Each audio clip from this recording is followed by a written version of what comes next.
uma vez mais estamos aqui reunidos em função das eleições municipais de Taubaté. O propósito é entrevistar os candidatos a prefeito no primeiro momento. Fizemos a semana passada com a candidata Poliana, uma entrevista aqui, como essa de hoje, ao vivo. Hoje estamos recebendo aqui o candidato Júnior Ortiz. Aliás, eu quero inicialmente justificar, a pedido dos nossos companheiros de trabalho aqui, uma falha técnica que houve, um problema referente à internet. Às vezes isso ocorre mesmo, como todos sabem. Nós ficamos com um problema de sinal. Porém, uma visibilidade enorme. Em determinado momento nós tínhamos aí passando de milhar pessoas acompanhando, e isso para a gente é muito importante.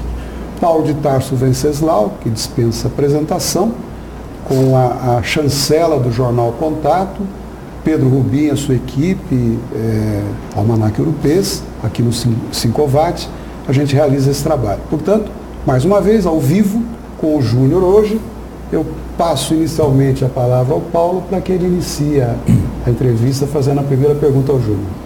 Ok, estimado, boa tarde, Júnior. Obrigado por sua presença aqui. E, evidentemente, tem um problema que está afetando o humor das pessoas na cidade, seja para alegria, seja para tristeza, né? Que é a tua situação jurídica, né?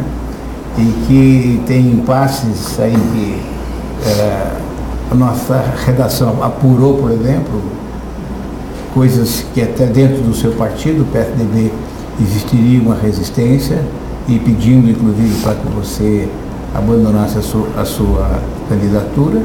E o fato concreto é o seguinte: Ortiz Júnior, o senhor se mantém candidato?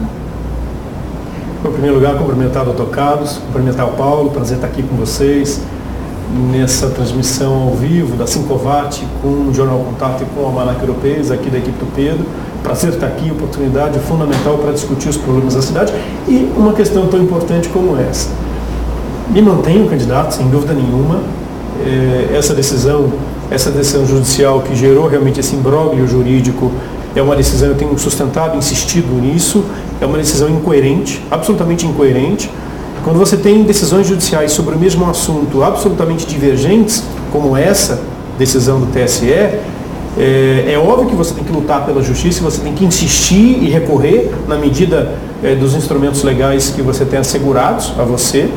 E é isso que a gente está fazendo. A gente está, nesse momento, preparando um recurso que deve ser interposto hoje ou no mais tardar amanhã cedo. Me parece que hoje o acórdão daquela decisão de 1º de agosto vai ser publicado na data de hoje, o que me dá ainda 2 recursos, um recurso ainda de embargos declaratórios de natureza infringentes e mais um recurso extraordinário ao Supremo Tribunal Federal. São os 2 recursos que a gente vai colocar, manejá-los agora para tentar harmonizar as decisões. E o que é harmonizar as decisões?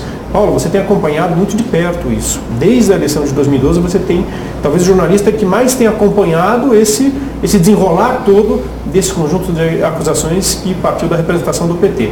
Eu tive Tribunal de Contas com decisão favorável absolutória, tive Corregedoria Geral do Estado, da Administração Pública do Estado com decisão absolutória, tive decisão do Tribunal de Justiça a pedido do Ministério Público, absolutória, e o arquivamento de mais 2 inquéritos civis agora mais recentemente, um que apurava eventual enriquecimento, outro que apurava eventual tráfico de influência no Estado, em razão da minha eleição, cujos arquivamentos foram pedidos pelo Ministério Público. Então é isso que a gente está tentando, harmonizar essas 5 decisões que trataram exatamente do mesmo assunto que me absolveram com essa decisão 4-3 no TSE. Mas essa harmonização que o senhor diz, juridicamente ela é viável? Claro que é viável, por meio do manejo dos 2 recursos que a gente tem garantidos pela legislação. Os embargos declaratórios com natureza infringentes e ainda o recurso extraordinário. É viável. A questão toda é agora, a partir da publicação do acórdão na data de hoje, interpor esse recurso o mais rápido possível para a gente ter essa decisão aí num curto espaço de tempo, que é normalmente o rito processual. Os embargos eles são julgados de forma mais rápida, mais célere. Então essa é a questão. A respeito de uma possível pressão do PSDB, é uma pressão que não me chega. honestamente, essa pressão não me chega. Eu tenho um conforto muito grande do governador, que me ligou em 2 ocasiões diferentes, do secretário da Casa Civil, que é o deputado Samuel Moreira, tenho um conforto muito grande do presidente do partido, que é o deputado estadual Pedro Tobias, de que a decisão, obviamente, passa por nós. Quer dizer, a gente tem um governo bem avaliado, um governo que se dedicou muito a recuperar Taubaté e avançar nas questões prioritárias da cidade, nas questões fundamentais. A cidade hoje é muito diferente da cidade que eu iniciei a administração em 2013. Então é óbvio que a gente tem que avançar. Me permita, por favor. Pois não, doutor. Vamos tendo a preocupação maior, o foco maior nesse momento, ao internauta, ao eleitor que nos assiste. Vamos analisar essa colocação sua da seguinte forma. Você fala em incoerência nas decisões. Isso aí é a palavra do candidato, do Júnior. Né? Do judiciário emanam as decisões que nós devemos respeitá-las. Né? Vamos analisar friamente, com todo o conhecimento que você próprio tem dos processos. Se nós analisarmos a situação de hoje, pelas incoerências que você cita e as decisões ocorridas até agora, se nós examinarmos, o eleitor examinando essa questão de você estar afastado, ter sido afastado da prefeitura e o vereador assumiu a sua cadeira. O eleitor fica atônito diante dessa situação. Parece até... É mais grave. Afastado e inelegível. Parece até... O recurso do livro é para... Quer aparecer... afastar a inelegibilidade.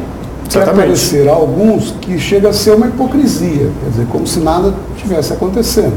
Eu queria saber do Júnior, se nós formos colocar em percentual, de 0 a 100, qual a chance que você acha que tem de reverter isso? O seu sentimento, o seu coração.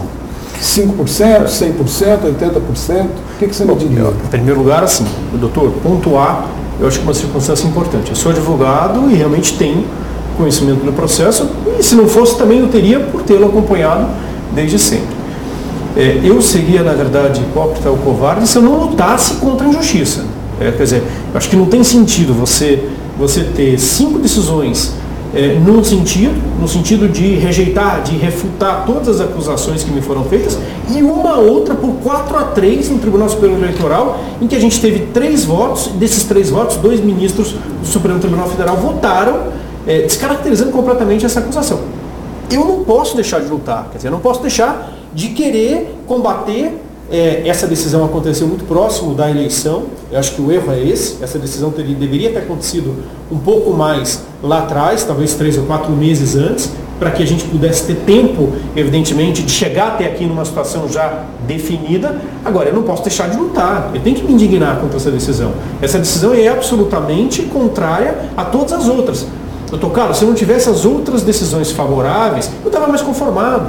Mas é isso que eu não me conformo, quer dizer, eu tenho o direito de me indignar. Qual a chance de êxito, repito, que você vê nessa situação? É uma chance grande, eu não consigo colocar percentuais. E qual mas o prazo fatal que você tem para isso?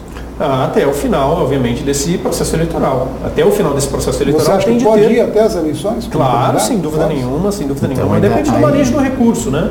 Enfim, aí entra uma questão que, na minha opinião, é muito delicada, pelo menos dos especialistas que eu consultei, é uma possibilidade desse seu comportamento, seu enfrentamento, inconformidade, inconformado com essa decisão que o senhor discorda, é o seguinte, que esse comportamento poderá se transformar, ser um tiro no pé, no seu próprio pé.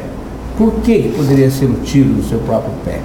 Porque se essa situação permanecer até as eleições, o processo de apuração de votos não vai ser feito, porém excluindo os teus votos.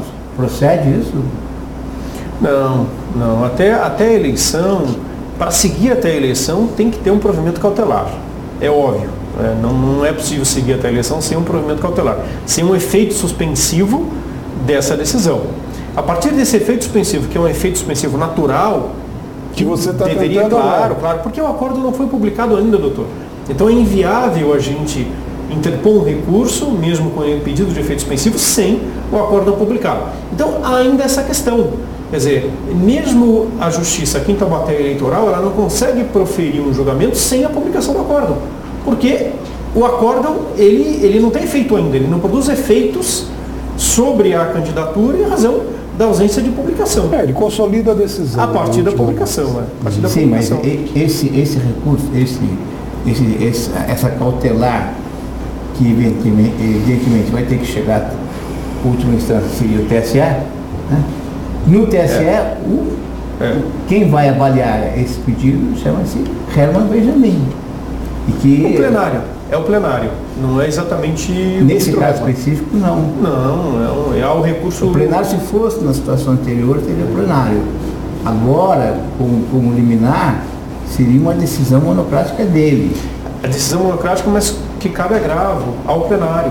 É o plenário sempre... Sim, mas se isso não for julgado, se estiver nesse imbróglio até o dia 2 de outubro, a apuração dos votos vai estar prejudicada, porque o seu nome será excluído. Se o seu nome for excluído, se o segundo colocado tiver 30%, 35% dos votos, ele poderá ser eleito no primeiro turno.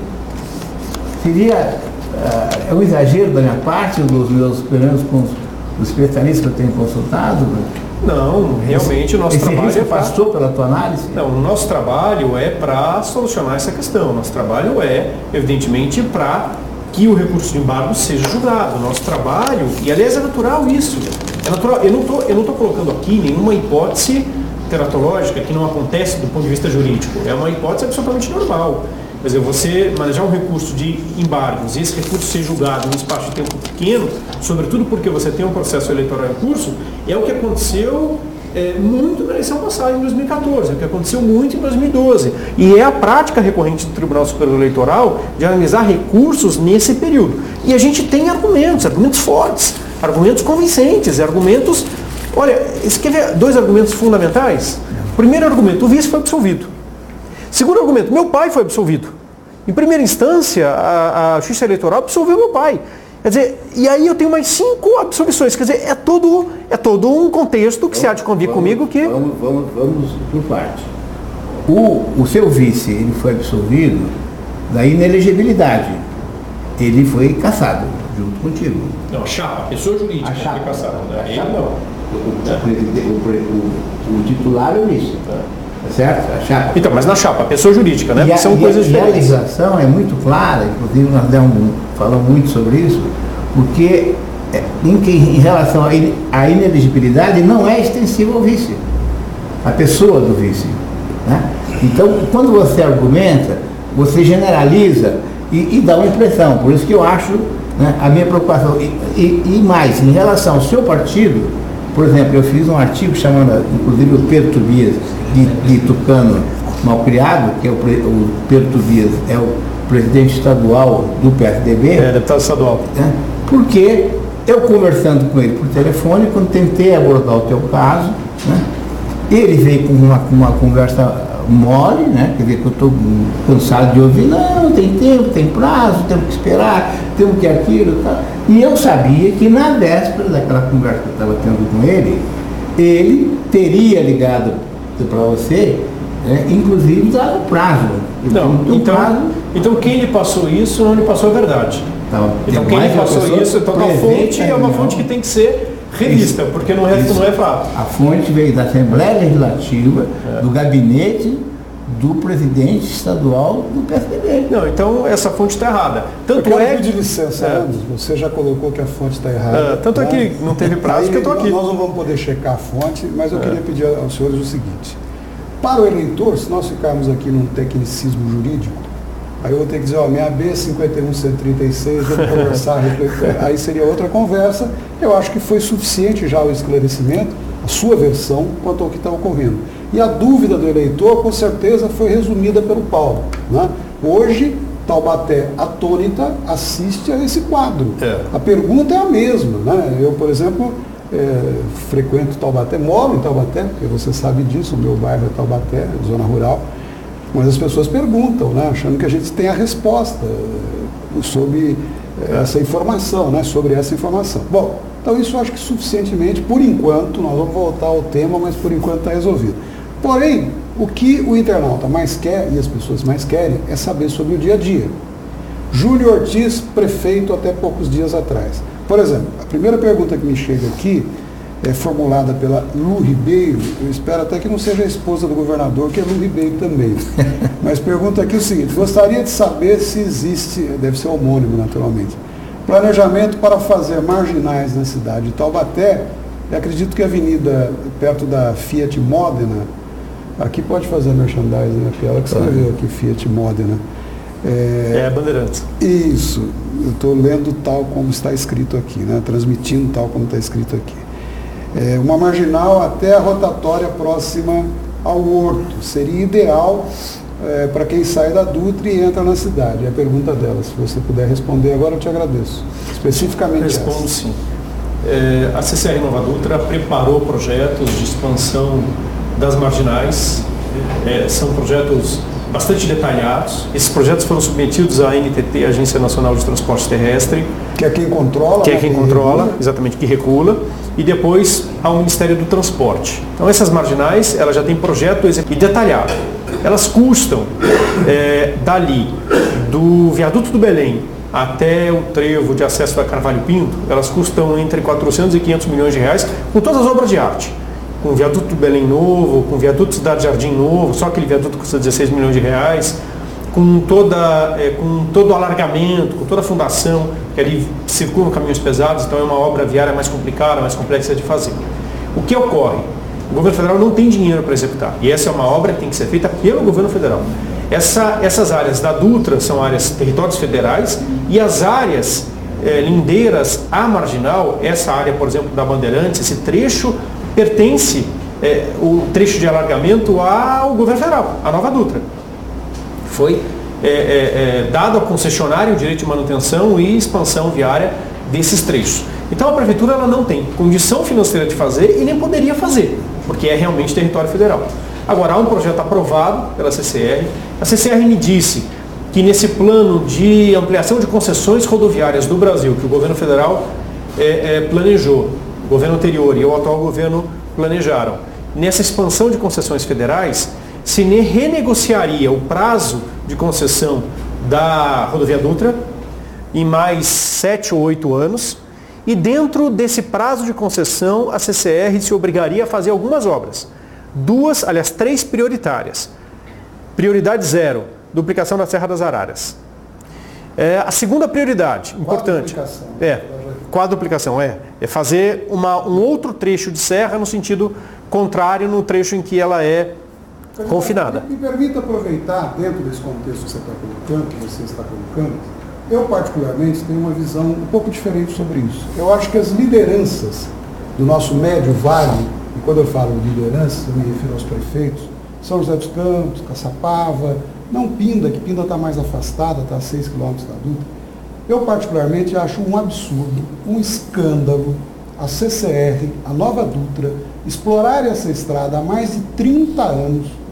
O edital original previa 4 pedágios, eles implantaram 6, justificaram uma forma de ferir o que constava do edital, arrecadam barbaridades, a prestação de contas falha, e não há uma pressão dos prefeitos em cima da CCR e da Nova Dutra. Quando você se refere à NTT, infelizmente, nesses últimos anos do governo, a NTT deixou de ser agência reguladora, no meu modo de ver, para ser agência homologadora.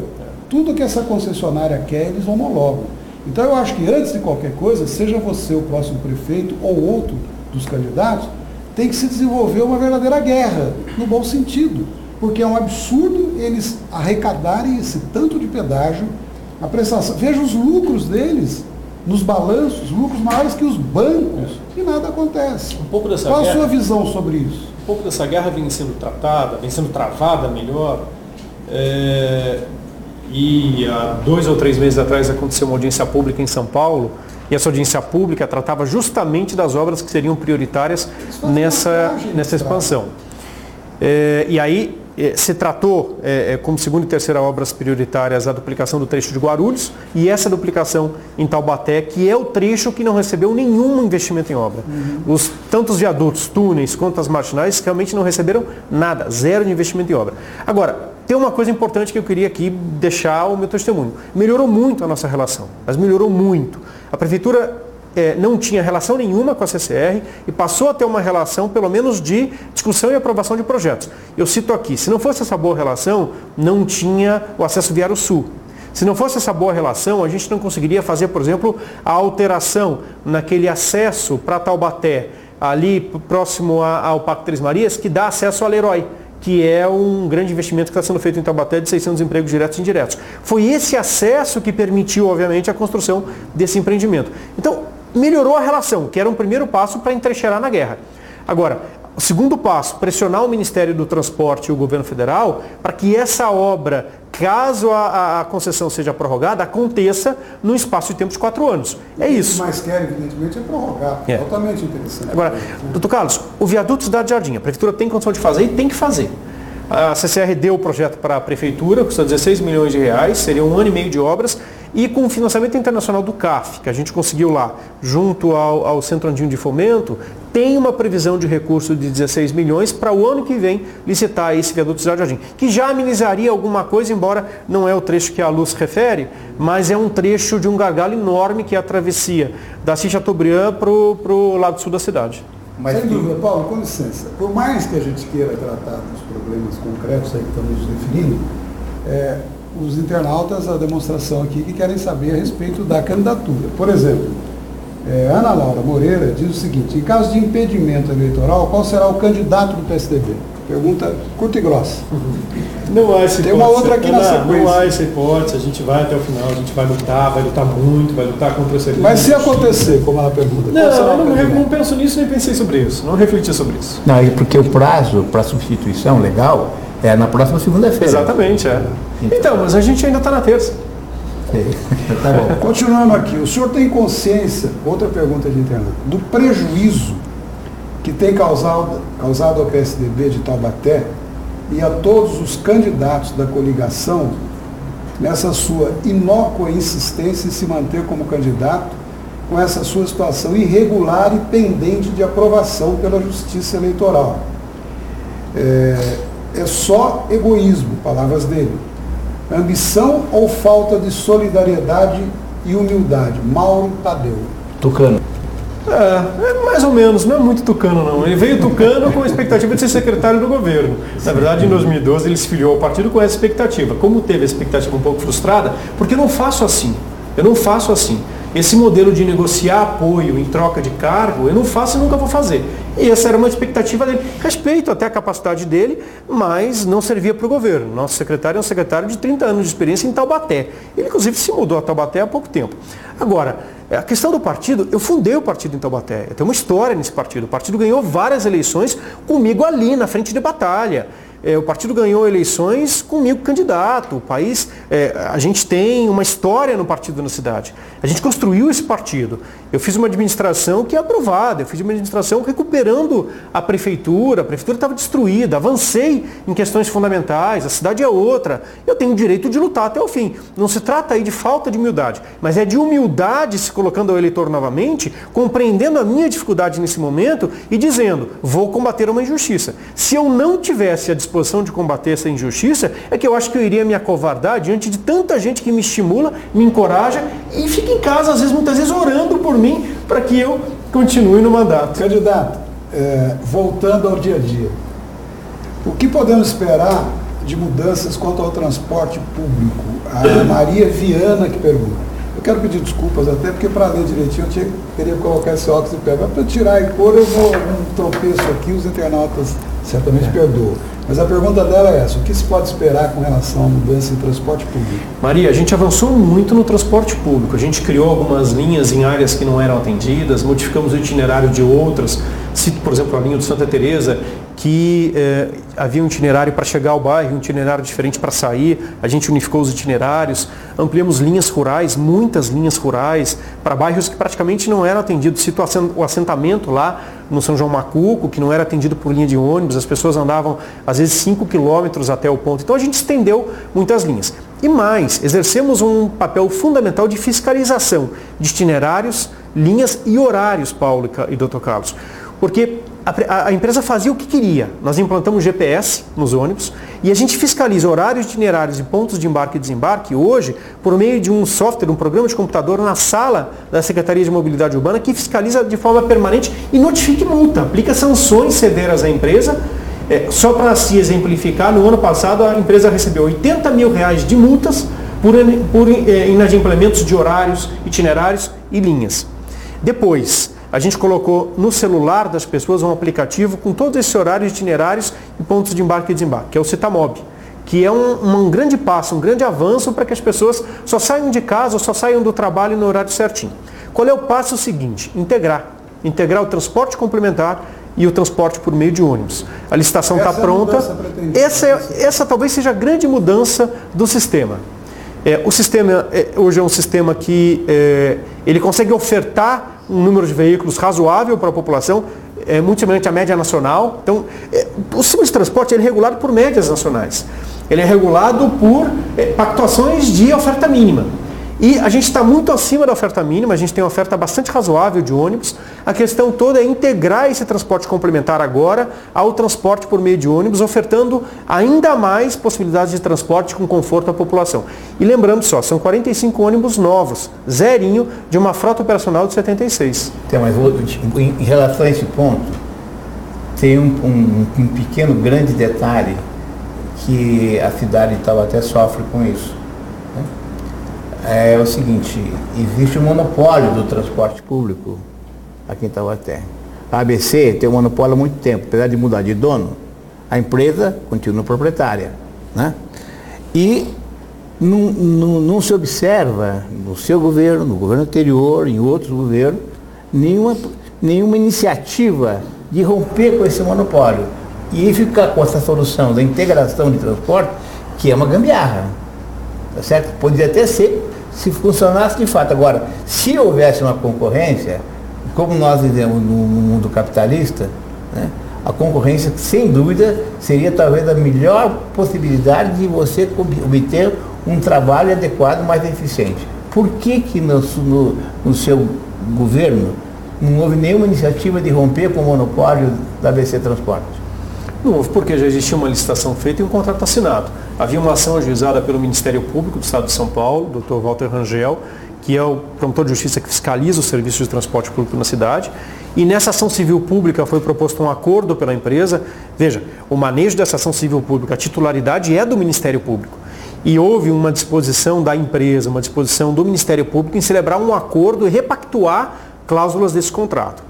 Repactuar, por exemplo, cláusulas que, no meu modo de ver, no modo de ver do Ministério Público, estavam incorretas, que era a margem de lucro do empresário, que era a taxa de retorno, a TIR do contrato era completamente fora daquilo que o mercado pratica, a TIR do contrato era 18%, passou a 9%. A fórmula de reajuste de preço era uma fórmula desatualizada que já nem existia mais, que passou a se atualizar a fórmula da GV, que é uma fórmula de mercado, que hoje se pratica em grande parte dos contratos do Brasil. Então, se pôde arrumar algumas cláusulas desse contrato. Agora, é um contrato em vigor, celebrado com a administração anterior, numa licitação em que se acabou sendo contestada, mas que depois o Ministério Público promoveu um acordo entre as partes. A questão, e agora, esse monopólio é um monopólio das linhas que a empresa tem. Porque não dá para se pensar só num monopólio, puro e simples, porque você tem mais 76 permissionários do transporte complementar, cada um dono do seu próprio negócio, cada um microempresário, também disputando espaço com a empresa de ônibus. Então não é um monopólio puro e simples. Quer dizer, a gente às vezes simplifica um pouco essa questão do monopólio na cidade de Taubaté, deixando de esquecer de levar em consideração que 76 microempresários fazem a mesma coisa que a empresa hoje todos os dias na rua, das 5h45 da manhã até às 0h do dia seguinte. Então é um monopólio, mas não é um monopólio puro, é um monopólio das linhas de ônibus, mas não é um monopólio do serviço de transporte, porque o TCTAL faz exatamente a mesma coisa com 76 microempresários. Então, eu estou observando a colocação que o Júlio faz a respeito do transporte público e, ao mesmo tempo, me lembro aqui do seguinte.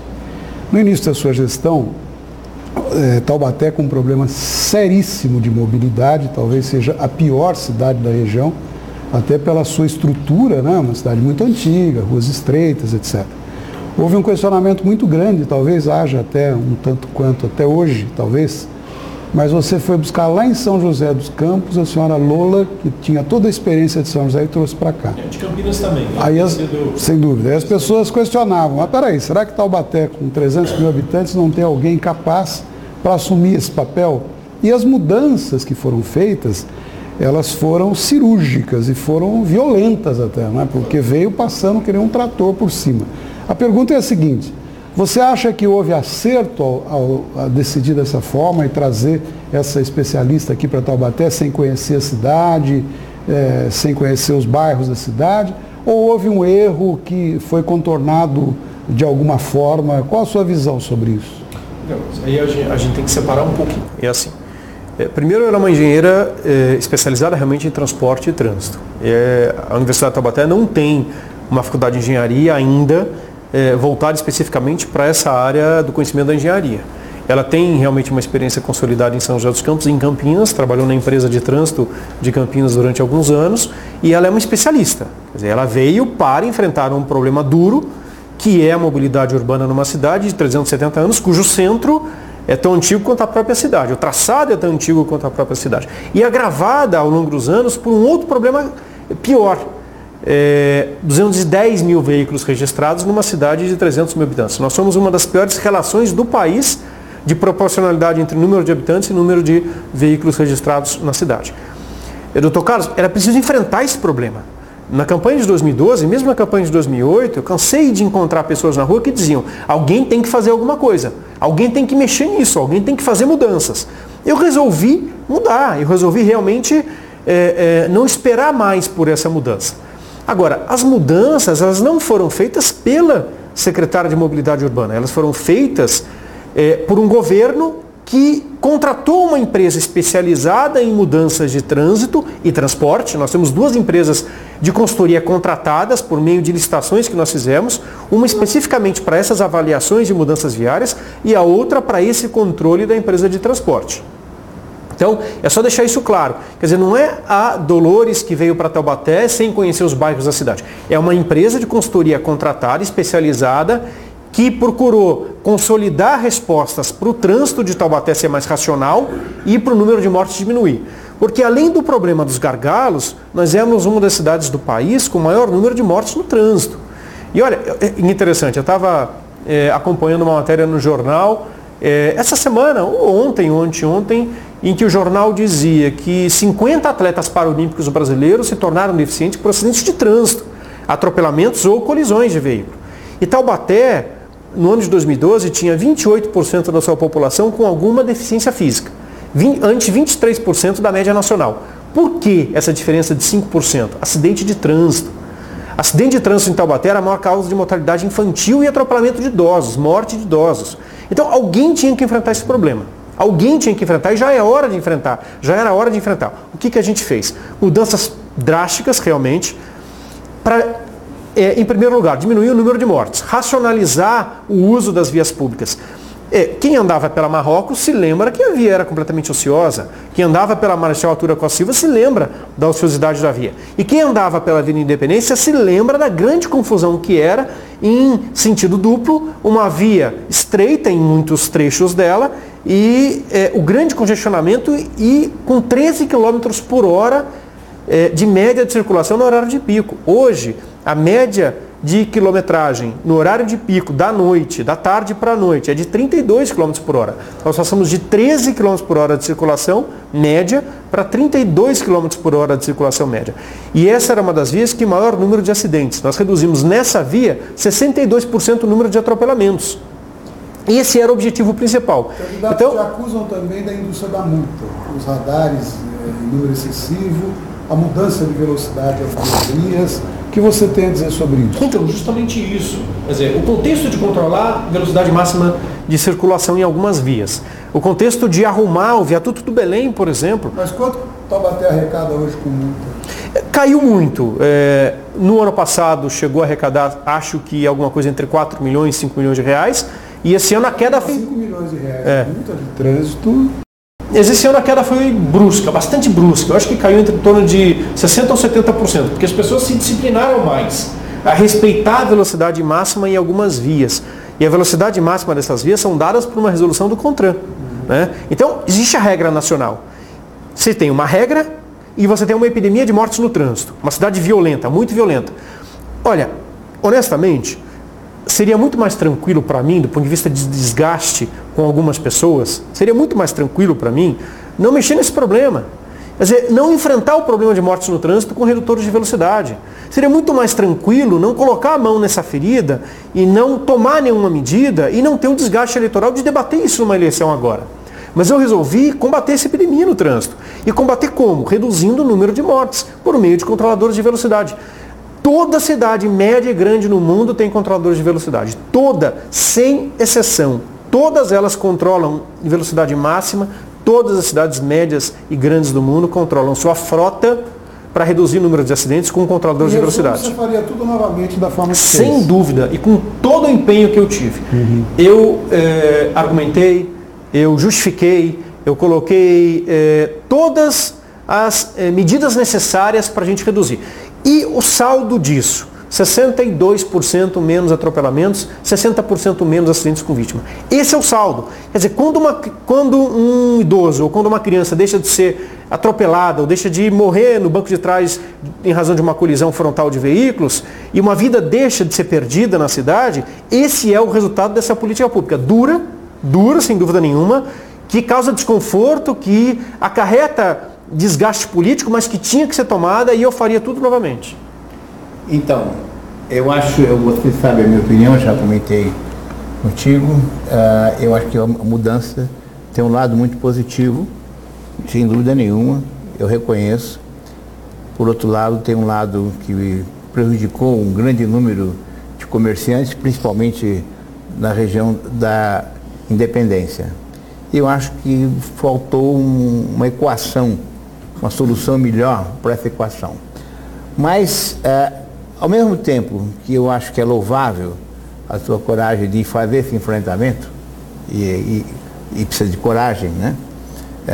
A gente observou a reação na cidade em todos os sentidos, porém, eu não vejo o mesmo empenho e a mesma coragem para resolver o problema, por exemplo, da Bandeirantes, em que mexe ela vai para um estrangulamento, que é na altura ali do Bomboi, do Sogal, né, desde aqui de trás, da antiga Quitasa, inclusive foi material de uma reportagem nossa. A Lola não quis manifestar, indicou, acho que é Luiz Guilherme, se não me engano, que é o diretor responsável por essa área. E a impressão que eu fiquei é o seguinte: olha, não queremos mexer nessa parte, porque tem uma situação que legalizou esse lado esdrúxulo de tudo, que foi a permissão que foi dada a Sogal e ao Petroval, o Abibes. Não, é o Sogal. Sogal, Abibes, Bomboi, aquela área ali tudo, e que você indo pela rua, pela Avenida Marechal do Costa Silva, antes, pela avenida mesmo lá, você tem que fazer um ângulo de 90 graus para cair na Marechal Costa Silva, para desviar de edifícios que estão em áreas que não são permitidas. Então eu pergunto, por que o prefeito, enquanto prefeito, não enfrentou esse problema? Mas eu enfrentei. Se você passar lá agora, nesse momento, eu consegui a autorização da Nova Dutra, desapropriei a área, fiz uma negociação para desapropriar aquela área do empreendedor. Aqui. Na verdade, perdão, lá vamos falar primeiro do Sogal. Vamos falar primeiro lá do posto de gasolina e da loja do Abibes. Ali, na verdade, há uma disputa judicial ainda acerca de titularidade daquela área. Nós conseguimos não a desapropriação, nós conseguimos a cessão daquela área para a prefeitura, daquela área seguindo reto no trecho da Bandeirantes, passando na frente do Abibes e do posto Sogal. Então aquele trecho pertence à prefeitura e nesse momento nós fizemos a abertura e já fizemos a escavação para colocar a base asfáltica e asfalto. Se você for lá nesse momento, você vai ver que a área toda está escavada e a via está novamente liberada. Aquele pequeno muro e o totem enorme que havia ali já saíram e a área está toda escavada precisando agora de base asfáltica e asfalto. Por que não foi feita a base ainda e o asfalto? Porque a Nova Dutra não autorizou. Aquele trecho é um trecho de expansão da rodovia, o trecho de alargamento das marginais. Então a Nova Dutra ainda não autorizou a aplicação de base e asfalto. Então ali, se você tiver curiosidade, dá uma passadinha, você vai ver que ali está liberado. Tem foto da semana passada. Então, mas está liberado sim. Aquele trecho em frente exatamente ao Habib está liberado. Eu passei ontem lá, inclusive fiz uma gravação lá naquele local, a gente já tem o trecho liberado. E ali, na antiga Actasa, ali nós desapropriamos mesmo. Ali o posto de gasolina e a loja de conveniência pertencem à prefeitura hoje. Então ali é perfeitamente possível tirar aquele pequeno canteiro que separa a via interna da Bandeirantes, tirar o posto de gasolina e a loja de conveniência e fazer o grande alargamento necessário para resolver esse problema desse gargalo da principal entrada e saída da cidade. E ali, nesse trecho do viaduto, que nós mexemos muito, que é a passagem da JK para a parte alta da cidade, para o Belém, aquele trecho foi uma grande solução viária que aconteceu ali. E eu me lembro, e essa questão do enfrentamento, eu me lembro que nos 2 primeiros dias, uma vereadora da cidade, a vereadora Goretti, que mora ali na Imaculada, me ligou nos 2 primeiros dias de mudança, doutor Carlos, prefeito, por favor, revê isso, muda isso, nossa, está uma confusão muito grande. Era a primeira semana de apropriação da mudança. Toda mudança implica sair de zonas de conforto, de zonas de hábito e se apropriar de mudança.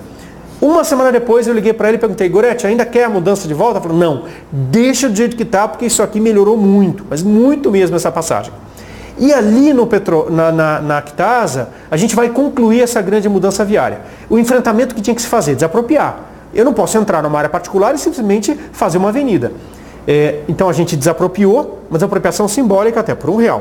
Nós desapropriamos, mediamos uma situação entre o Ministério Público e o empreendedor e hoje a área pertence à Prefeitura. Muito em breve, no ano que vem, se vai fazer a obra viária de alargamento, que é o enfrentamento que você coloca aqui como necessário. Então, mas especificamente na região do Posto Sobral e do Habib's, que eu acho que é a parte mais complicada, inclusive, né? Existe uma autorização da Prefeitura permitindo a construção e a montagem daqueles empreendimentos ali. Se existe uma autorização, por que não desautoriza? Elimina e dá um prazo, claro, não vai ser tomado de repente. Mas os empreendimentos eles foram construídos, o empreendimento em si foi construído em área particular, o empreendimento. O que a gente conseguiu foi a abertura da avenida, que é o que interessava. A Bandeirantes seguir reto, passar em frente ao posto de gasolina e ir reto em direção lá a Chateaubriand e cruzar a Chateaubriand e ir embora até emendar no acesso viário sul, que é o que você está cogitando que tem que acontecer. Quer dizer, você tem um cotovelo. E um cotovelo que secciona uma via importante, que é a Marginal da Dutra, que é a Bandeirante. E é isso que a gente conseguiu fazer o enfrentamento. Essa área hoje, esse trecho pertence novamente à Prefeitura e essa via está lá. Ela precisa só agora de base asfáltica e de manta asfáltica para poder liberar a via. E a Nova Dutra permite isso. Candidato, saindo um pouquinho da questão de transporte, de mobilidade, que aliás é muito importante, vamos analisar um outro quadro que certamente o internauta gostaria de saber. Você, com essa prestação de contas que faz aí permanentemente, inclusive na campanha, você mesmo autoavalia o seu governo como excelente, etc., por tudo que fez.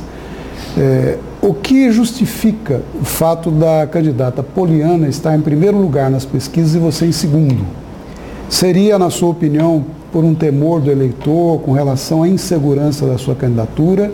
Ou seria uma avaliação do eleitor de que está na hora de mudar e a Poliana, pelo menos em princípio, pelas pesquisas? Claro que pesquisa é um retrato do momento, isso não reflete o que vai acontecer, eventualmente pode não refletir o que vai acontecer dia 2. Mas qual a sua leitura sobre isso?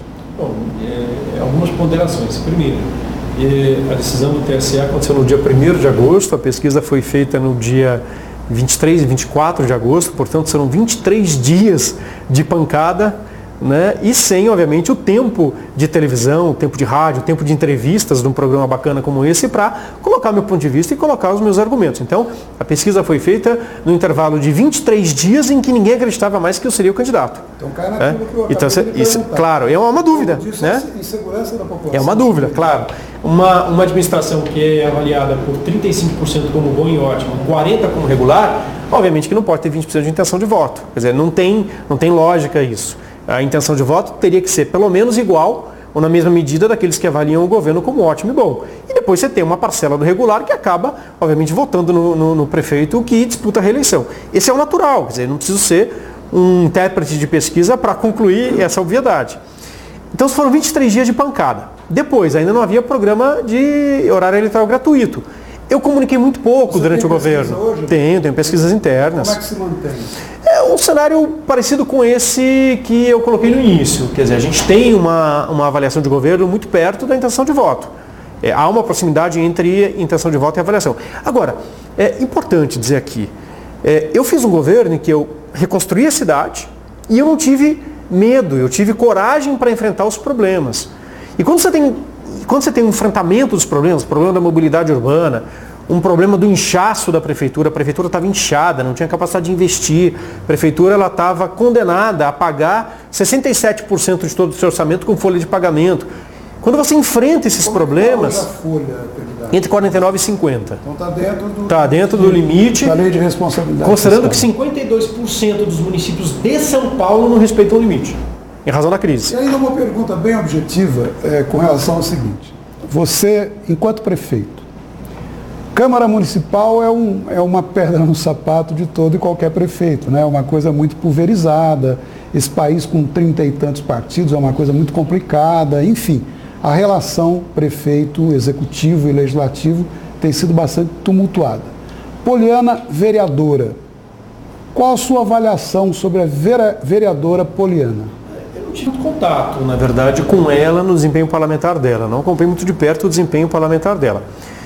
O que eu percebo é que há, nesse momento, no discurso de campanha, nas considerações ao eleitor, há uma dissociação muito grande daquilo que ela fez no desempenho parlamentar. Eu vou dar um exemplo claro, a atividade delegada. Outro dia, num debate numa rede de televisão, ela disse que vai manter e ampliar a atividade delegada. Ora, em 2011, esse projeto foi proposto pelo ex-prefeito Peixoto à Câmara Municipal e ela se manifestou na tribuna da Câmara contrária ao projeto. Então, assim, tem que ter coerência, tem que ter... um fato isolado, mas você disse que não conviveu. Realmente não tinha por que conviver, mas observando a atuação parlamentar da vereadora, você aprovaria ou não? Então, eu não consigo fazer esse juízo de valor, porque eu realmente não tive um contato muito próximo. Eu não tive muito problema com a Câmara, eu tive uma relação boa com a Câmara. Eu fui à Câmara 18 vezes, para você ter uma ideia. Todas as vezes em que havia uma audiência pública e eu fui convidado, eu compareci à Câmara. Por exemplo, eu cito aqui exemplos. Nós fomos discutir em algumas oportunidades mobilidade urbana, eu estava lá. Segurança pública, eu estava lá. Nós fomos discutir sistema municipal de cultura, eu estava lá. Audiências orçamentárias, eu fui. Eu talvez tenha sido o prefeito nos últimos 30 anos que mais tenha comparecido à Câmara para sustentar os meus argumentos. E sabe por quê? Pelo seguinte, porque eu tenho 11 secretários de carreira. 11 secretários de carreira, servidores públicos de carreira. Eu tenho na coluna vertebral da prefeitura, que é finanças, que é educação, que é planejamento, que é obras e que é saúde, eu tenho secretários de carreira. Isso é muito importante. Então significa... de carreira aquele que é funcionário público estatutário. Estatutário de carreira, Não só da prefeitura. Só para tornar claro. Municipal, servidor público municipal de carreira, Câmara, universidade, prefeitura e próprio MPMT, né? Então, servidor público municipal de carreira ou servidor público estadual de carreira. Então, isso é importante, do quadro. Com isso eu consegui governar com gente de muita qualidade e sem trocar apoio partidário com partidos. Isso é importante. Você não pode ter numa administração o que chamam de presidencialismo de coalizão, que afundou o governo federal, que afundou o governo anterior aqui em Taubaté. Isso, numa cidade como Taubaté, não cabe, não pode acontecer. Então, para conseguir apoio parlamentar na Câmara, o que eu tive que fazer? Argumentar, ir à Câmara, justificar o meu ponto de vista, justificar os meus argumentos, às vezes ceder, recuar, porque os vereadores me convencem do diferente, às vezes convencê-los, e a gente teve uma relação, eu acho que razoável, uma relação até que razoável. Você me permite, porque é uma área que o Jornal Contato acompanha semanalmente. Se não diariamente. Diariamente nós temos gente na Câmara conversando com os vereadores, né? Eu acho que sua avaliação do relacionamento do Executivo com o Legislativo é muito otimista. Porque a grande crítica que se ouve na Câmara é exatamente uma falta de diálogo do prefeito com os vereadores. Inclusive, vereadores do seu partido. Você pegar todos os vereadores do seu partido, o Digão, o Diego e o... que é o teu terceiro lá? Birili. O Birili, né? Todos eles são críticos no relacionamento do prefeito Tucano com a Câmara Municipal. Eu não estou dizendo que eles não são críticos, eu estou dizendo que o relacionamento foi razoável. Ser crítico faz parte do relacionamento. Eu não quero, e nem tenho a pretensão de ter um legislativo com 19 vereadores, que só elegem o governo. Eu acho que ser crítico faz parte. Eu também sou crítico de algumas condutas que são feitas no parlamento. Birili, quando ele critica o secretário de saúde, Dr. João Hebran, que ele diz que o secretário de saúde deve ser demitido, e ele quer colocar um secretário de saúde indicado por ele, eu discordo. E eu tenho dito para ele, discordo disso, e não vou permitir. Então, essas críticas são... Não, mas você citou ele aqui. Não só eu, mais gente classificaria como tem o Pedro Tobias, lá em São Paulo, né? Em Taubaté nós temos o Birili. Tem muita semelhança entre os dois. Mas, deixando isso de lado, não é o caso do Diego e não é o caso do Digão. O Diego, sempre tive um ótimo relacionamento. Quer ver um exemplo do ótimo relacionamento que eu tenho com ele? Eu investi 5 milhões de reais em 2 obras enormes de drenagem, lá no Parque Aeroporto, no Piratininga, no Jardim Mesquita, no Jardim Bandeirantes, no Jardim das Bandeiras, em geral, drenagem do bairro do Barranco, a pedido do vereador. Problemas graves, crônicos ali daquela comunidade que eu fiz a pedido do vereador. Recuperei uma quadra que era, no final de semana, um ponto de tráfico de crack, que era a quadra do Emecal, e levei para lá o time mais vitorioso da história dos campeonatos pan-americanos de handebol de clubes. Um time 4 vezes campeão de handebol de clubes. Só concluir. São medidas todas, reformei as 2 escolas, construí uma escola nova, ampliei a outra, todas nessa região. São medidas em atendimento à base eleitoral desse vereador. Porque eu entendo que é assim que você tem que dialogar com o vereador. Não deve ser com cargo, não deve ser trazendo o partido para ocupar, como diz o outro agora do PV, porteira fechada na prefeitura. Eu acho que tem que ser assim. Um tratamento igual, isonômico, e um tratamento normal, né, com relação institucional entre um poder e outro. Candidato, nós temos um quadro eleitoral à nossa frente, as eleições se aproximando. Taubaté com 7 candidatos a prefeito. Essa sua situação, que é uma situação inusitada, vamos dizer assim, que é diferente, é algo... É inusitada, né? Porque o Vitão passou a mesma coisa exatamente igual na eleição em Pinto. Não tanto. Foi decidido bem antes, né? Uma situação resolvida. Bom, mas de qualquer maneira, incluindo o Vitão ou não na situação inusitada, eu queria te colocar o seguinte: na sua opinião, se você fosse indicar 2 outros candidatos no quadro que pudesse oferecer algum risco à sua candidatura, em termos de votos, quem seriam? Eu não acho que minha candidatura tem risco. Eu acho que a gente tem que ponderar com outra... Eu acho que, do meu ponto de vista, vou lhe responder como você está me perguntando. Eu acho que a nossa ponderação é outra. Eu acho que a ponderação é quem nesse momento tem experiência necessária para fazer a cidade continuar avançando dentro da pior crise econômica que o Brasil já viveu na sua história. Essa é a ponderação, quer dizer, não é risco a minha candidatura, eu não me vejo em risco. Eu sou professor, advogado, vou fazer outra coisa, quer dizer, não nasci prefeito, me fiz prefeito... Talvez eu não tenha me expressado bem. O que eu quis dizer é o seguinte: quais os candidatos, na sua opinião, excetuando a sua candidatura, que podem ganhar a eleição? Numa reta de chegada, encostar em você, ultrapassar você? Quais os candidatos? A campanha hoje, ela está muito atrelada a tempo de televisão, né? Porque você vê, eu estava vindo para cá, acompanhada da Rose, e eu falei para a Rose, cadê a campanha na rua? Quer dizer, você não tem mais bandeira, você não tem mais aquela exposição grande de campanha eleitoral que se existia até os anos anteriores. Justamente porque ficou muito restrito. Então, essa resposta está muito atrelada em quem tem tempo para debater as questões na televisão. A Vera não tem muito tempo, né? O Silvio está sem muito tempo e o Losada sem muito tempo. Então eu acho que a gente tem o Isaac, o Zé Saldi, a vereadora Poliana e a nossa candidatura. Quer dizer, então acho que essas candidaturas, essas 4, têm mais possibilidades de levar ao eleitor uma mensagem ou de progresso a partir do que foi feito ou de mudança total. E acho que acho que as questões se colocam assim. Agora, eu não tenho esse apego, quer dizer, eu acho que eu tenho condições de contribuir. Porque tenho experiência, porque recuperei uma prefeitura quebrada, porque a prefeitura tem hoje 117 milhões em caixa, era uma prefeitura quebrada, devia 60 milhões. Está em 1 bilhão? Não, mais ou menos em realizado 850 milhões. Era 1 bilhão na lei orçamentária. por aí. É que tem um financiamento internacional do CAF embutido no orçamento. Quando ele não se realiza, você suprime os 120 milhões desse ano, que seriam, obviamente, investidos em obras do CAF, mas em razão do atraso e da mudança do governo federal, impeachment ou não impeachment, atrasou a aprovação do financiamento. Então é isso, eu acho assim, primeiro, você tem que ver o que é melhor para a cidade. Quem tem condição de enfrentar na crise econômica, são mais 2, 3 anos de crise dura, quem é que tem condição de enfrentar, quem é que tem experiência para enfrentar e mais. Quem é que fez ou não acordos políticos para chegar à prefeitura? Eu acho que isso é um ponto fundamental. Quer dizer, a nossa cidade... É o seguinte, eu na eleição passada, em 2012, tive o apoio do PCdoB e o apoio do PRB. Paulo acompanhou bem meu governo. Alguns dos dois partidos teve secretaria? Não. Porque eu fiz um acordo político-partidário para a eleição e para governar a cidade. Esses dois partidos fizeram vereador e nenhum dos dois partidos veio para o governo com a tal porteira fechada que eles alardeiam aí. Vou para o governo com porteira fechada. Cada um tem 3 secretarias prometidas pela candidata Poliana se chegarem ao governo com porteira fechada. Aí vai o deputado da cidade, que é o Padre Afonso, que aliás fez uma parceria comigo no governo. Não estou negando isso, fez uma ótima parceria comigo, ajudou o governo.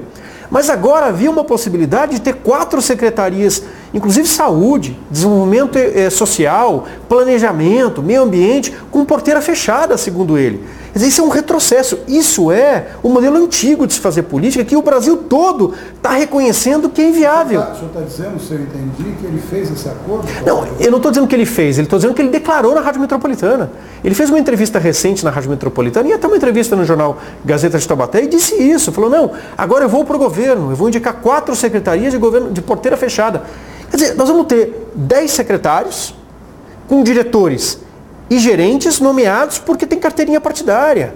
É o antagonismo completo daquilo que a gente vem praticando e da ruptura que a gente fez. A gente rompeu um paradigma, doutor Carlos. Qual é o paradigma? Paradigma do governo anterior de que se deveria trocar apoio partidário na Câmara Municipal ou apoio partidário numa eleição em troca de secretarias e diretorias. Eu rompi esse paradigma. A gente inaugurou um paradigma novo de valorizar o servidor de carreira. Eu tenho 11 secretários de carreira. Então, mais de 50% dos cargos da prefeitura de diretorias e gerências são de carreira. Isso permitiu a cidade avançar num modelo moderno de gestão pública, que privilegia o servidor de carreira. Nós vamos voltar para o passado, para o modelo anterior, o modelo que a Dilma empregou no Brasil, que todo mundo reconhece que é o modelo falido, e o modelo anterior do governo do Peixoto, que afundou a cidade, que é, em troca de negócio, de acordo político, numa eleição, em troca de apoio, trocar secretaria. Isso eu sou veementemente contra. É por isso que eu digo que a minha relação com a Câmara foi boa. Não dei secretaria para partido nenhum, não dei secretaria para vereador nenhum, não dei cargo para vereador nenhum e tive uma relação satisfatoriamente muito boa com a Câmara. É por isso que eu digo que o saldo todo foi muito positivo. Isso significa, em última análise, que se o senhor for impugnado, seria um prejuízo. São modelos. Porque Né? esse modelo seria sepultado? São modelos. Mesmo que haja um candidato do seu partido? Não sei, não estou dizendo isso. O que eu estou dizendo é que o modelo declarado, o modelo que se coloca, não havia necessidade de se colocar dessa forma. Quer dizer, eu não vejo necessidade de negociar o apoio do PRB, do pastor Nunes, ou do PCdoB, do vereador Douglas Carbone, e dar para cada um 3 secretarias de porteira fechada. Porque eu pude fazer isso. Eu sou a prova de que em 2012 eu tive o apoio deles, tive o apoio grande parte do meu mandato deles na Câmara e nunca dei cargo nenhum para eles. Quer dizer, é o modelo atrasado, é o modelo do retrocesso. Quando eu escuto isso, eu escuto, puxa vida, que resistência. Não podia aproveitar o momento em que, evidentemente se não foi eleito, não podia aproveitar o momento em que eu deixo a prefeitura com essa ruptura importante e adoção de um novo valor de governo, porque isso é valor público. Isso é valor público. Isso é uma conquista do cidadão. Não podia aproveitar isso e avançar? Quer dizer, por que vai retroceder para o modelo anterior que não deu certo? Que é o modelo que está aí, que a Dilma mostrou para o país que não dá certo. Quando você fala modelo que está aí, você cita o PT, Dilma, o PSDB e o PMDB. Claro, todo mundo. Todo mundo. Faz a mesma coisa. Claro. Paulo, não estou dizendo que o PSDB não tenha feito isso lá com o Temer, nem que o governo do Estado não faça. Não estou dizendo. O que eu estou dizendo é que eu não fiz. E conseguir romper o modelo Taubaté. Quer dizer, o que está se propondo agora é voltar para um modelo anterior arcaico, que todo mundo está abandonando, que que todo mundo reconhece que é um modelo que sepulta políticas públicas de qualidade, porque o sujeito que é indicado, ele vai dever para quem? Para quem o indicou, para o partido que o indicou. Você viu isso quanto tempo na sua vida pública, denunciou isso quanto tempo na sua vida pública. Quer dizer, a gente rompeu. O que está se propondo agora é um retorno ao passado. Esses são os modelos. Voltando ao nosso dia a dia de Taubaté, mais um internauta aqui pergunta o seguinte: você não acha que o viaduto você já respondeu de alguma forma, do Belém deveria ser duplicado? O Nil Rocha que está perguntando. Eu acho, tenho certeza que tem que ser duplicado. Enquanto não havia duplicação, a solução que a gente encontrou era o binário com o túnel da Desembargador, Campos Elíseos Desembargador. Concordo com você, o projeto de duplicação, aliás, é uma obra de arte e engenharia lindíssima. Eu vi o projeto da CCR Nova Dutra, são 2 viadutos, um no sentido e outro no sentido inverso, mas é muito caro e que a obrigação de fazer essa duplicação é realmente da CCR Nova Dutra. O viaduto da Cidade Jardim, especificamente, eu vou fazer.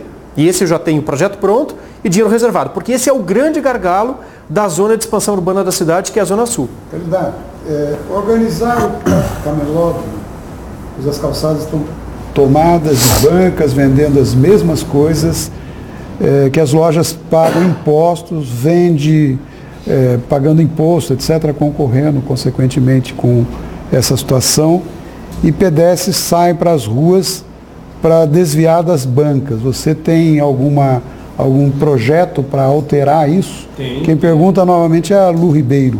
Lu, a gente está construindo shopping popular ao lado do mercado municipal. São 160 boxes para os camelôs que estão na cidade, a informalidade, a gente tem muitas famílias que vivem dessa informalidade. Eu sei que essa informalidade colide um pouco com o comércio do centro da cidade, com o comércio que paga os impostos, paga aluguéis, um comércio que emprega com carteira assinada. Esse comércio, ele muitas vezes é prejudicado pela presença desse camelô vendendo as mesmas coisas.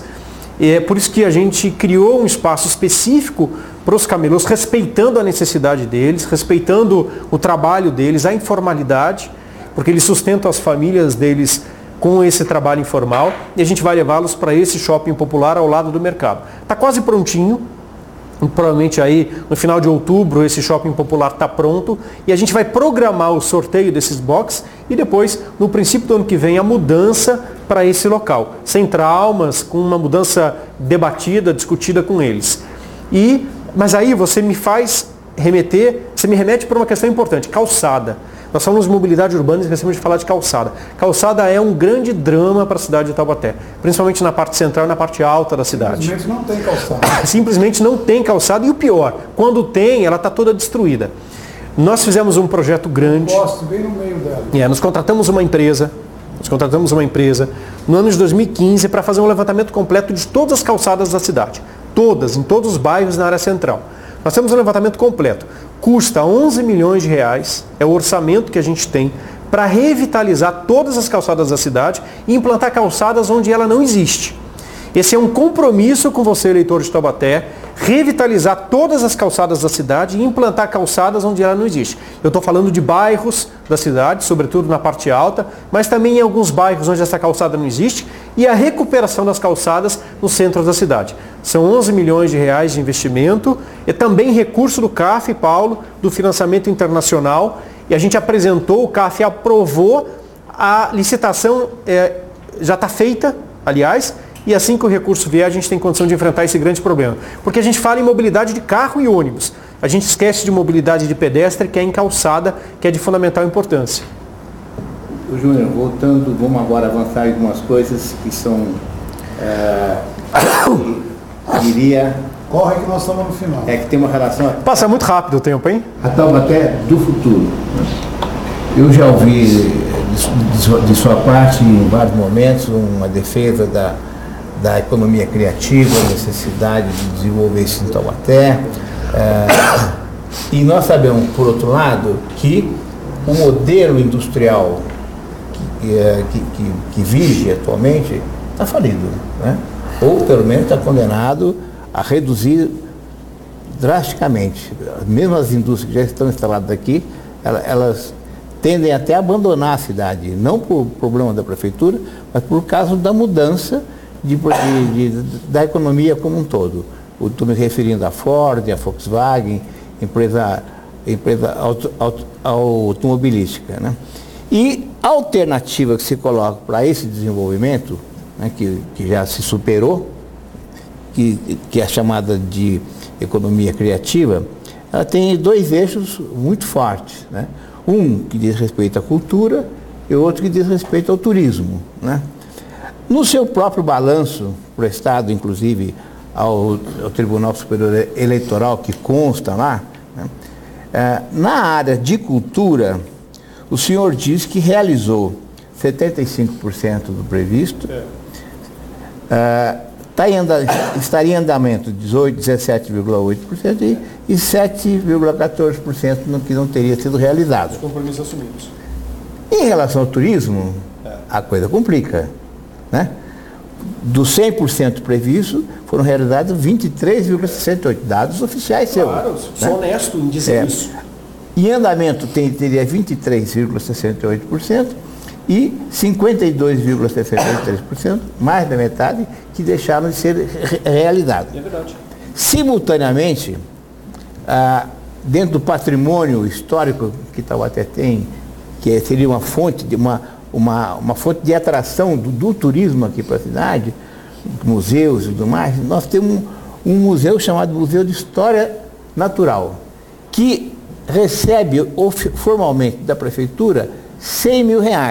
E se o senhor pegar o balanço semestral do Museu de História Natural do semestre de 2016, portanto, o senhor já estava no governo, ainda era prefeito.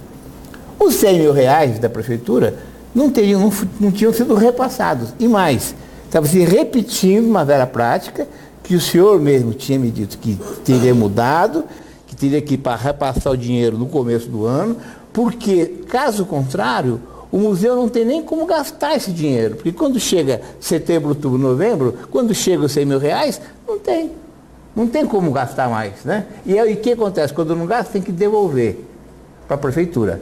Então eu pergunto, o senhor deixou de fazer isso numa conversa, eu toquei nesse assunto várias vezes, eu intercedi pelo museu, né, nesse sentido, porque precisava chegar aquela verbinha, né?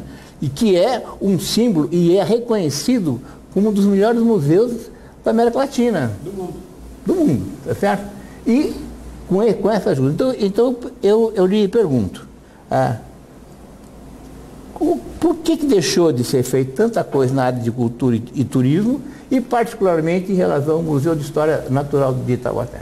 Bom, primeiro, um tratar de cultura. Não deixou de se fazer tanta coisa porque são 93% de compromissos realizados, 75% de compromissos já realizados, e agora a gente terminou de realizar os outros 17% que faltavam. Então tem 7% de compromissos não realizados só.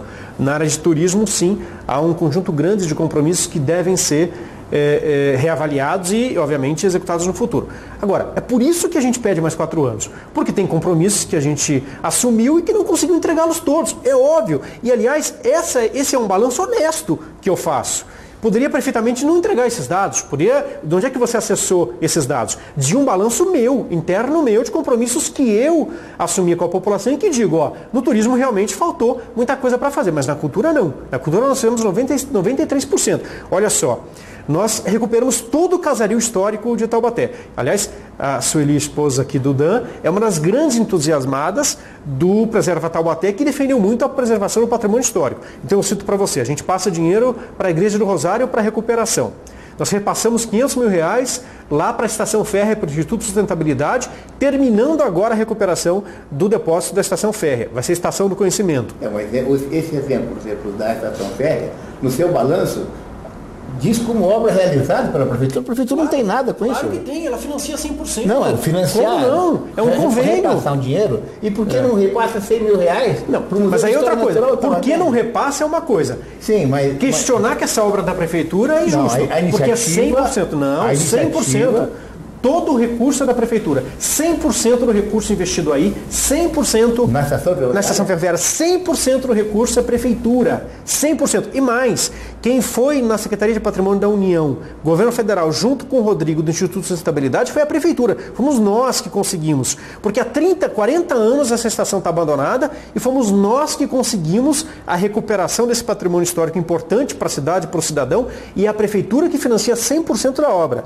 Como é a prefeitura que financia uma parte grande da obra da recuperação da igreja ali do Rosário. Mas a prefeitura recuperou todo o prédio de 1879, que é o prédio do Palácio Bom Conselho. 100% da recuperação é prefeitura.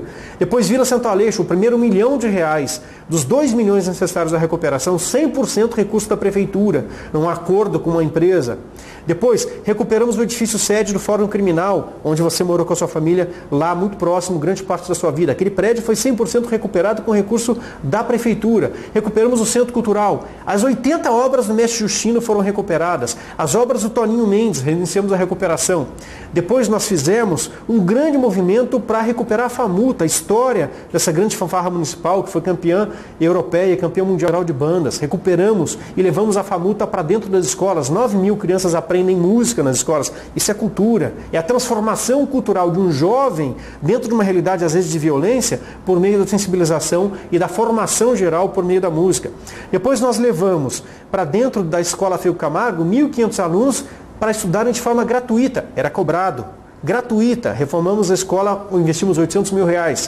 Mais um detalhe importante, o balé da cidade de Taubaté, os bailarinos não eram bolsistas. Eu criei a Bolsa Balé e pago R$1.200 para cada bailarino e bailarina estudar balé. Permite interromper, mas certamente... Estou falando aqui dos 93%.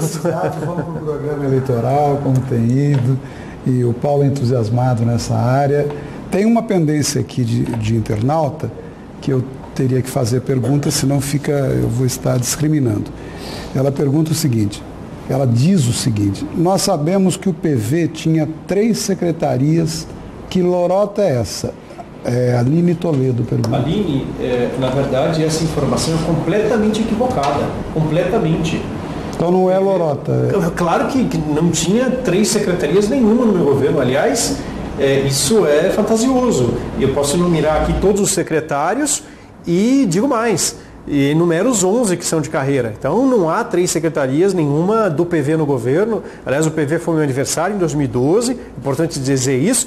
E eu tive o apoio, aliás, sempre disse isso, que prefeito tem que governar com todo mundo. Governei com os sindicatos metalúrgicos, governei com o deputado da cidade, governei com os outros deputados federais da região, governei com a ajuda de muita gente. Mas não acho que essa ajuda dê ao direito de alguém que não é eleito prefeito de colocar na prefeitura, por indicação política, 4 secretários e mais. Ele ainda diz com boca cheia e com orgulho, porteira fechada. E eu acho que isso é o fim do mundo, é o fim da nossa cidade e o fim do mundo. Então, mas tem, voltando... Ao turismo. Só lembrando aqui... A economia criativa. 3 minutos. Sei. Então, veja só, duas coisas interessantes, que eu acho que são simbólicos para Taubaté. Né? Uma chama-se Vila Santo Aleixo. Perfeito. Que não é esse quadro que o senhor desenhou aqui. Está abandonada, o mato crescendo, não tem absolutamente nada acontecendo lá. Isso tem foto recente. É pena que eu não trouxe aqui, mas eu posso lhe mostrar. Que não acontece nada lá há algum tempo. Acho que ele arrumou antes de vir para cá. Não. Segunda Tem a recuperação das fundações do casarinho que estava desabando. Segunda coisa, uma coisa que é gravíssimo, então até o silêncio que se foi gerado em relação a Casas Pias. É uma área, o prédio é tombado, né? E o empresário que tem interesses ali simplesmente vedou, é proibido por lei você vedar um prédio tombado, né? E está lá tombado, e há quanto tempo que eu estou cobrando isso de você? É um silêncio parcial. É importante dizer o seguinte, vocês do Grupo Preserva, inclusive você, um grande defensor do patrimônio histórico da cidade, me pediu para fazer o decreto de utilidade pública para fins de desapropriação para impedir a demolição da capela e das casas. Eu fiz. Quando eles ganharam na justiça, o empreendedor ganhou na justiça uma ação que dava a ele o direito de edificar na área, eu estendi o decreto de tombamento. Então, protegi o patrimônio com o decreto de tombamento, com a extensão do decreto de tombamento, pedido seu e do Preserva Taubaté. Então, é um silêncio parcial. Pera lá. Vocês me pediram a expansão do tombamento e o decreto de utilidade pública. E só mais um dado, ainda para preservar o patrimônio. Tombei toda a fachada da Corosita e os elementos autoportantes das paredes da Corosita. Então é importante que no patrimônio histórico-cultural da cidade existe uma grande ação de preservação, como talvez nunca antes no período recente.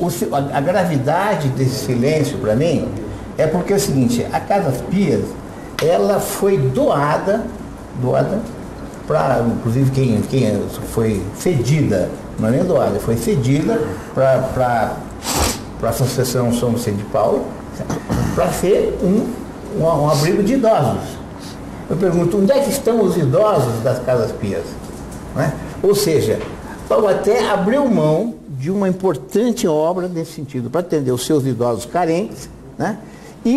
E todo mundo ficava, a Associação Vicente de Paulo não diz absolutamente nada, os vicentinos, né, porque teve um diretor, não é todo mundo que se cala. Um diretor da Associação Vicente de Paulo, que inclusive é procurado pela polícia. Há uma querela judicial, né, Paulo? Você tem que reconhecer que há uma querela judicial que foi definida por um magistrado da cidade, que definiu uma coisa, mas nem todo mundo se cala. Tanto que não se cala que você, do Jornal Contato, que é um veículo importante da imprensa local, tem colocado sempre o seu ponto de vista no jornal desse grande problema. E mais, vocês pediram à prefeitura, durante o meu governo, para tombar e para decretar de utilidade pública para fins de desapropriação, o que impediu a demolição tanto da capela quanto do casario, e nós conseguimos juntos, tanto é que você não se calou. Então, eu queria pedir licença, agradecer muito a sua presença aqui, certamente foi muito esclarecedora, mas eu estou sendo repreendido aqui por estar permitindo exceder o tempo. Claro que essa discussão entre vocês, pessoalmente, ela vai acontecer lá fora, com certeza. Eu espero que a gente tenha mediador aí. Eu até gostaria, mas eu quero agradecer muito a sua atenção. Você é o segundo candidato a comparecer aqui. Nós vamos dar continuidade. Na próxima quinta-feira, agora, virá o candidato do PT. Do PT? Na quinta-feira? Isaac do Carmo. E assim sucessivamente, né? Quero agradecer aos internautas que nos acompanham, me desculpar por uma falha cometida aqui e certamente para o eleitor de Taubaté esse tipo de participação é fundamental. Aliás, Taubaté está fazendo um trabalho inédito através do Contato, do Sincovat, do Almanac UPES, esse formato as outras cidades não adotaram. Aliás, depois que eu participei de 2 programas que fizemos, o piloto e a entrevista com a candidata Poliana, inúmeras pessoas falaram comigo, por que não se faz isso em tal lugar, Então a gente quer aproveitar para cumprimentar os organizadores. Eu sou mero convidado, né, tentando... Mas um convidado que dignifica muito e que agradece muito todo esse debate. Obrigado. Então, nossos agradecimentos a todos e até o próximo, na quinta-feira, às 16 horas. Os horários eu acho que você perdeu. Finalmente o nosso convidado poderia... As palavras finais, só se for 30 segundos. Muito rapidamente, Paulo, obrigado. Uma satisfação enorme, uma honra. Dr. Carlos, muito obrigado. Debater aqui com 2 provocadores extraordinários é muito bacana, muito bom. A oportunidade de levar você, eleitor taubatiano, aquilo que a gente pensa sobre a cidade, aquilo que a gente acredita, o que nós já fizemos e aquilo que a gente entende que é compromisso para o futuro. É uma grande honra agradecer ao Jornal Contato, agradecer aqui ao Sincovat e ao Almanac Europeu na pessoa do Pedro Rubinho. Obrigado por essa oportunidade, valeu.